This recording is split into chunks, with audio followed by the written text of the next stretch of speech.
ما تبعتش الرسالة اللي قلبك بيلح عليك تبعتها في وقت ضعفك.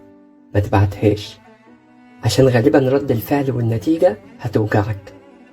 وما تحاولش ترجع حاجة ماتت، لأن اللي مات ما بيحياش، واللي فرقته من زمن حتى لو رجعتوا لبعض دلوقتي هتلاقي نفسك واقف قدام شخص غريب ما تعرفوش. انت اتغيرت وهو اتغير، وهتفضل تدور على شخص ما بقاش موجود. سراب ملوش وجود غير في الماضي وفي خيالك. أصل صعب قوي نفترق سنين ونرجع عادي زي ما كنا، ولا حتى قريب من اللي كنا عليه. ومع الوقت هتتعايش مع الحنين لحاجات عمرها ما هترجع وما ينفعش ترجع. والباب اللي اتقفل بالعقل ما ينفعش تفتحه تاني في لحظة ألم. فكر فيها. سلام.